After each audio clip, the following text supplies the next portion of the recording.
Halo, assalamualaikum semuanya. Apa kabar teman-teman? Semoga selalu sehat ya dimanapun berada bersama keluarga. Oke teman-teman, selamat jumpa lagi di channel Kiwong AGP. Di video kali ini saya akan mengulas suatu pembukaan yang mematikan yang dilakukan oleh buah hitam ya. Seperti apa pembukaan mematikan catur buah hitam ini? Yuk kita lihat sama-sama. Oke teman-teman, sekarang kita mulai dengan permainannya. Di sini putih mulai melangkah dengan pion ke D4 dibalas oleh hitam ke E5. Pion hitam ini sengaja mengorbankan diri demi suatu tujuan ya teman-teman, yaitu jebakan. Nah, putih melihat pion tanpa dukungan, tanpa pengawalan, maka biasanya kebanyakan orang akan memakannya. Bila mana pion putih memakan pion hitam, maka putih sudah masuk ke dalam jebakan, dan jebakan ini dinamakan oleh ahli catur namanya Engluan Trap. Selanjutnya, setelah pion putih memakan pion hitam E5, maka hitam loncatkan saja kuda ke C6 untuk mengancam pion kembali. Melihat pionnya terancam, maka putih akan segera melakukan pengawalan, entah itu dengan pion ke F4, gajah ke F4, ataupun kuda ke F3.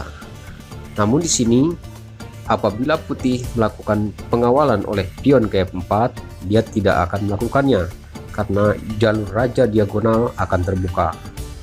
Nah, tentunya dia akan memilih yang terbaik, yaitu dengan kuda ke F3. Langkah selanjutnya hitam dorong saja menteri ke E2 untuk menambah ancaman pion putih yang berada di E5. Apabila putih melakukan pengawalan lebih ketat lagi dan tidak ingin kehilangan pionnya, dengan melangkahkan gajahnya ke F4 sebagai perlindungan terhadap pion putih E5, dan majukan saja menteri ke B4 sekaligus mengancam gajah dan melakukan skak serta mengancam pula pion yang berada di B2. Gajah putih menutup skak menteri hitam ke D2.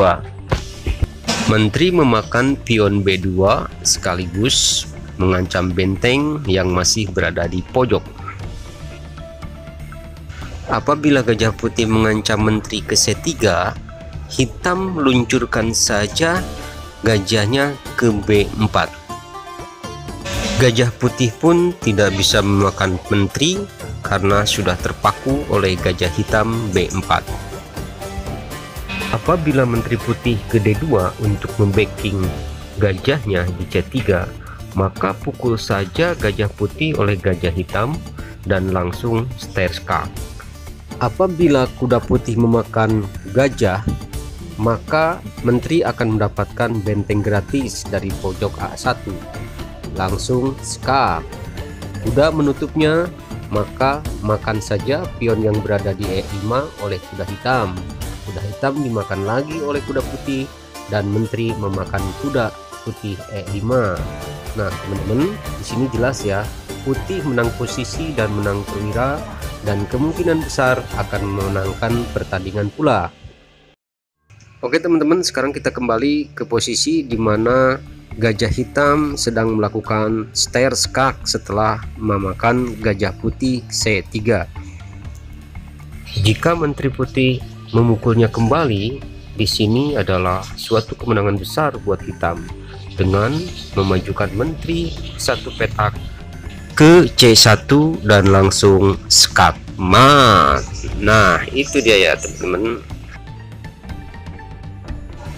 Oke, sekarang kita kembali kepada posisi face to face antara gajah hitam dan gajah putih. Jika gajah putih memakan gajah hitam, makan saja kembali oleh kuda hitam yang berada di C6. Salah satu perwira putih antara kuda dan benteng ini harus hilang ya teman-teman, dan tentunya putih tidak mau kehilangan benteng ya. Oleh karena itu dia lebih baik mengorbankan kuda daripada benteng. Coba kita lihat. Melihat kuda gratis, tentunya menteri akan memakannya ya teman-teman. Di sini terlihat jelas, hitam unggul perwira dan besar kemungkinan akan meraih kemenangan. Oke, kita kembali ke posisi kuda putih yang berada di B1. Walaupun kuda putih lari ke C3, tetap akan dimakan oleh menteri. Skak. Apabila menteri putih menutupnya ke D2, maka jelas benteng yang berada di pojok A1 akan hilang. Di sini pun terlihat nyata ya teman-teman, hitam unggul perwira dan besar kemungkinan akan memenangkan pertandingan.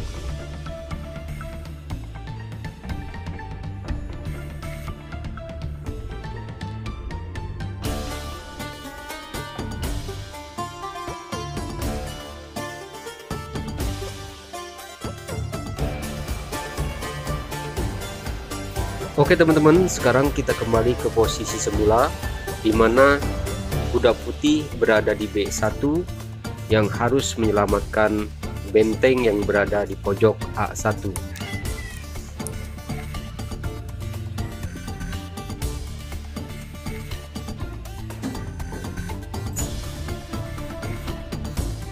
Nah, sekarang apabila kuda meloncat atau berpindah ke D2, di sini hitam lebih menang besar ya, karena akan dilakukan skak oleh kuda ke C2. Di sini Raja Putih tidak bisa menghindar atau kabur atau lari kemana-mana karena jalannya sudah tertutup semua oleh perwira maupun pion. Salah satu jalan mau tidak mau Menteri Putih harus berkorban walaupun dengan perasaan berat, yaitu memakan kuda. Dan akhirnya Menteri Hitam dengan sangat senang hati bisa mengalahkan Menteri Putih dan memakannya, sehingga kemenangan pun yang paling telak dan kemenangan besar akan diraihnya.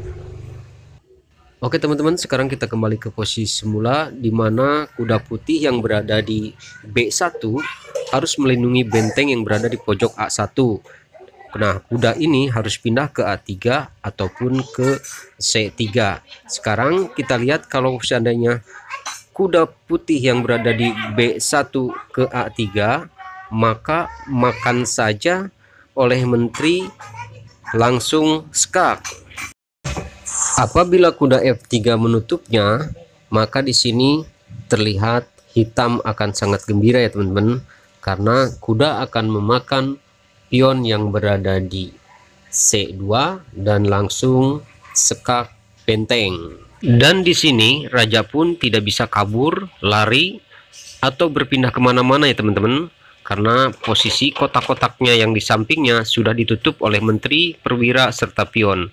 Dan mau tidak mau Menteri Putih seperti tadi harus memakan kuda, dan akhirnya Menteri Hitam memakan menteri. Dan jelas di sini benar-benar sangat diunggulkan hitam karena bisa menang dan bisa unggul dalam permainan ini. Oke teman-teman, rupanya sampai di sini dulu untuk ulasan jebakan catur hitam mematikan. Mudah-mudahan bisa bermanfaat, dan apabila ada kekurangan dalam penampilan serta penyampaian, mohon maaf. Jangan lupa untuk subscribe, like, dan komennya. Terima kasih. See you next video and thank you for watching.